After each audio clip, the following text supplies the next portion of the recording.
Suenan pasos en el corredor, pasos lentos y casi imperceptibles, como si alguien descalzo arrastrara los pies sobre la vieja madera.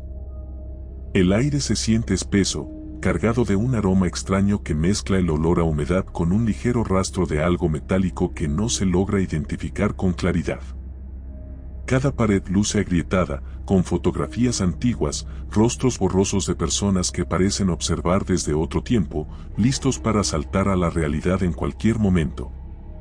Hay un rumor en este lugar, una historia insondable que aseguraba que, mucho antes de filmarse cierta película maldita, hubo sucesos tan oscuros que dejaron huellas imborrables en quienes se atrevieron a adentrarse en estas paredes.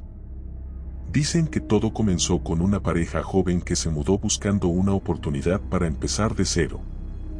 Ella estaba embarazada, esperando con ansias la llegada de su primer hijo. Él trabajaba largas jornadas, por lo que la casa permanecía en silencio, con ella deambulando sola, sensible, sintiendo cómo su cuerpo cambiaba mientras notaba algo en el ambiente que no iba bien. Una sensación punzante de ser observada, de que los cuadros parecían cobrar vida cuando se quedaba dormida en el sillón.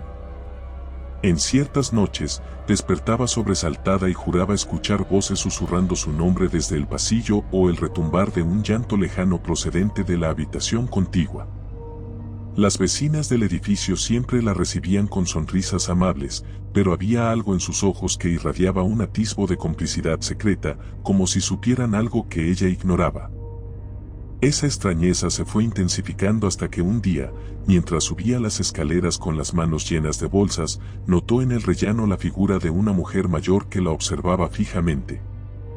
Tenía la mirada perdida y murmuraba algo incomprensible, hasta que de pronto se acercó y susurró cerca de su oído: «Cuida de ese bebé, nunca lo dejes a solas con ellos».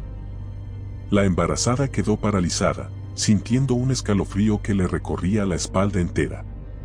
Trató de preguntar a la mujer a quién se refería, pero la anciana simplemente se marchó con pasos torpes escaleras abajo, hasta perderse. Esa noche no pudo dormir. Sentía un movimiento frenético en su vientre, como si el bebé reaccionara a cada sonido extraño que surgía en la oscuridad. Y los sonidos no eran pocos: crujidos intensos, pasos en el pasillo, susurros que llegaban a la puerta de su habitación, campanillas que tintineaban en lugares imposibles. Cada vez que intentaba levantarse de la cama para investigar, su cuerpo se sentía pesado, como si manos invisibles la empujaran hacia abajo, obligándola a quedarse quieta, incomunicada, atrapada en su propia ansiedad. Con el pasar de los días, la relación con su esposo empezó a mostrar fisuras. Él se mostraba amable con los vecinos, demasiado afable. Parecía haber forjado una relación especialmente cercana con los inquilinos más ancianos, quienes siempre estaban dispuestos a invitarlos a cenas misteriosas, servirles pasteles con sabores extraños y contarles anécdotas de la historia del edificio. Sin embargo, cuando ella preguntaba sobre esos encuentros, él respondía con evasivas o cambiaba de tema, casi como si se le hubiera ordenado guardar secretos.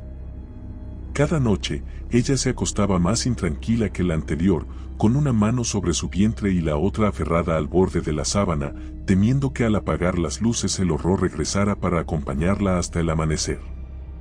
Una noche lluviosa, mientras el cielo era azotado por truenos furiosos, la embarazada despertó a mitad de la madrugada sintiendo un dolor punzante en el vientre. Consiguió arrastrarse hasta la sala, donde encontró a su esposo, quien parecía mantener una conversación susurrante con alguien más, alguien a quien no lograba ver. Agazapada contra la pared, sintió el rugir del trueno mezclado con el llanto de un bebé que provenía de la habitación vecina. Pero su bebé aún no había nacido, y aún así, aquel llanto era inconfundible y escalofriante, como si proviniera de algo que no pertenecía a este mundo. Al instante, se dio cuenta de que podía ver la puerta de la habitación entornada, la luz mortecina de una vela reflejando sombras bailarinas sobre las paredes. Con el corazón en la garganta, se atrevió a dar unos pasos y asomarse. Allí, de pie ante un altar rudimentario hecho con trozos de madera y velas oscuras, estaban sus vecinos congregados en un círculo, murmurando cánticos en un idioma anticuado. En medio de la penumbra, reconoció el perfil inconfundible de su esposo, con la vista clavada en un libro antiguo, cuyos símbolos parecían dibujados con tinta carmesí. Esa visión le provocó un terror indescriptible, pues entendió que todo lo que había intuido antes era solo la punta del iceberg. Un escalofrío recorrió su espalda cuando notó que repetían su nombre y el de la criatura que llevaba dentro. Sintió arcadas, cerró los ojos intentando convencerse de que aquello era una pesadilla, pero inmediatamente, un dolor atroz en su vientre la forzó a abrirlos de nuevo y contemplar la macabra realidad. Al verse descubiertos, los asistentes a aquella suerte de ritual guardaron silencio. Su esposo se giró lentamente, mostrando en su rostro una expresión inexpresiva, casi ajena, mientras uno de los vecinos, aquel que vivía al final del pasillo, avanzaba con paso firme sosteniendo un frasco lleno de un líquido denso y violáceo. Se lo ofreció en un gesto obligante: solo así estarás protegida. Y tu bebé también. Ella se negó rotundamente, pero la fuerza de su negativa fue frágil. Uno de los conjuros se intensificó, deslizando una sensación de somnolencia en su mente, como si fuera una bruma opiácea que le nublaba el sentido. Sin fuerzas para resistir, percibió que la obligaban a beber un trago femenino y amargo. El líquido le quemó la garganta y un escalofrío la invadió. Un extrañísimo calor emergió desde lo más profundo de su estómago, mezclándose con el miedo más primitivo que jamás había experimentado. A partir de esa noche, comenzó a tener sueños demasiado vívidos. Sueños en los que se veía a sí misma presa en una cuna gigante, con barrotes hechos de huesos, escuchando un canto siniestro que carcomía su cordura. En esas visiones oníricas, el rostro de su bebé aparecía desfigurado, con ojos que la miraban pidiendo ayuda desde las sombras. Se despertaba sudando, con las sábanas revueltas, luchando por soltar un grito que parecía atorado en su garganta, mientras el silencio abrumador del apartamento reforzaba la sensación de que algo la acechaba desde cada esquina oscura. Poco a poco, tuvo la certeza de que ese edificio encerraba un propósito mucho más sórdido que solo ser un lugar para vivir. Los vecinos no eran gente común, parecían guardias de un designio ancestral que aguardaba el nacimiento de un niño especial, un niño destinado a algo que la razón humana no podía comprender.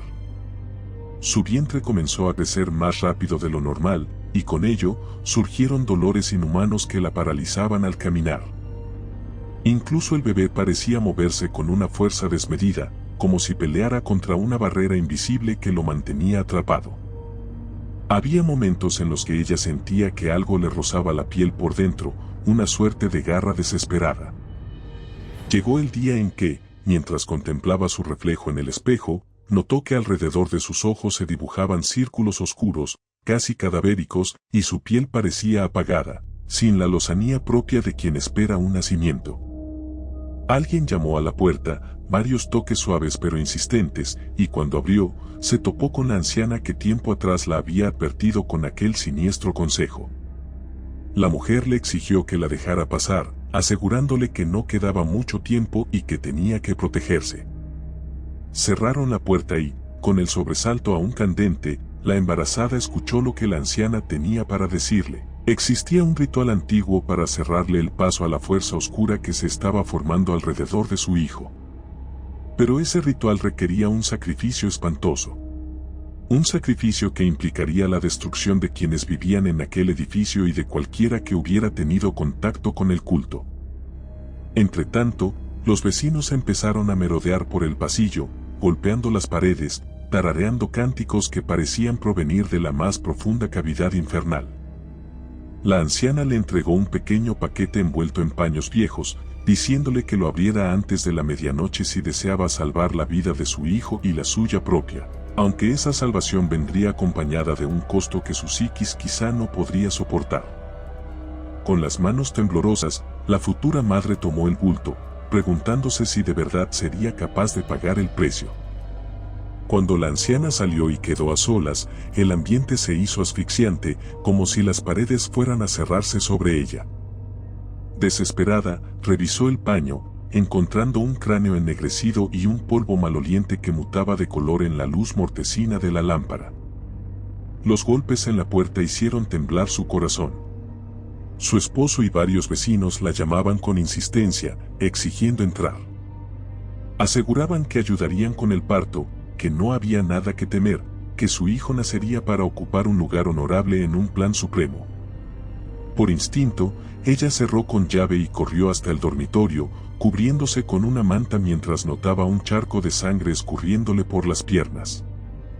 El tiempo había llegado. Sintió punzadas de dolor que casi le nublaron la visión. No había escapatoria, no había ambulancia que pudiera llegar a tiempo ni solución terrenal para aquel mal que habitaba en cada grieta de la casa. Entre arranques de pánico y bajo el golpeteo furioso de aquellos fanáticos, logró llegar hasta la sala a donde esa misma noche se llevó a cabo el ritual prohibido. Con manos temblorosas, esparció el polvo sobre el suelo, colocando el cráneo sobre una señal dibujada a carbón. Sus labios balbucearon un rezo desesperado, y en un instante sintió un latigazo de dolor tan agudo que la hizo gritar. Agachada, vio cómo la puerta se abrió de golpe y los vecinos entraron. El primero en franquear la puerta fue su esposo. Tenía los ojos fijos, desprovistos de emoción. Detrás de él, el hombre que llevaba el libro antiguo sujetaba un cuchillo oxidado. Un coro de susurros y risitas escalofriantes acompañó aquel ingreso. Con un último esfuerzo, ella vació el contenido restante del polvo sobre sí misma y sobre el piso. Un hedor nauseabundo inundó el lugar, provocando que los cultistas retrocedieran unos pasos. Pero alguien la agarró con fuerza por la espalda y el cuchillo se alzó en el aire listo para consumar el destino del niño que estaba a punto de nacer. Sintió el filo tocarle la piel del hombro y un dolor lacerante atravesó su columna. Paralizada, con la sangre corriendo y los oídos zumbando, tuvo la certeza de que aquello significaba el fin. Su mente se nubló, y antes de perder el sentido, escuchó un llanto desgarrador que inundó el apartamento, un aullido que no podía provenir de un bebé normal. Nadie en el bloque volvió a verlos con vida. Se dice que, a la mañana siguiente, algunas pertenencias aparecieron tiradas en el pasillo, con huellas de manos ensangrentadas. Los vecinos que no habían estado aquella noche se marcharon sin siquiera recoger sus cosas. Los pocos que se atrevieron a indagar lo que pasó en aquel hogar encontraron la puerta abierta de par en par, un silencio denso, como si la casa tuviera vida propia y sostuviera el aliento en un último acto de perversión. En medio de la sala, una mancha de sangre coagulada resaltaba el contorno de varios cuerpos, pero no había presencia humana alguna. El aire seguía oliendo a ese aroma espantoso que evocaba al azufre, y el llanto que los curiosos dijeron escuchar no provenía de ningún recién nacido reconocible. Era el lamento de algo que ya no pertenecía a este mundo, un lamento que resonó en su mente y que los atormentó durante noches. Quienes estudiaron el caso siempre hablaron del particular paralelismo con la historia de la película, incluso sostienen que el guión de aquel filme se inspiró en estos sucesos que la mayoría prefiere olvidar. Porque la oscuridad que se cernió sobre esa madre y ese hijo no se marchó con la desaparición de sus cuerpos. Al contrario, muchos aseguran que el edificio se encuentra impregnado de una presencia maligna que atrae a nuevas víctimas, espíritus incautos en busca de un lugar para vivir. Las noches en ese lugar, cuentan, siguen siendo un desfile de pasos y canturreo lúgubre, y a menudo se oyen llantos que parecen emerger de las paredes, recordando a todos que algo inhumano nació allí una vez, marcando para siempre la línea entre lo real y lo indescriptiblemente atroz. Si te gustó el video, por favor dale me gusta y suscríbete al canal, esto nos ayuda a seguir contando historias. Gracias.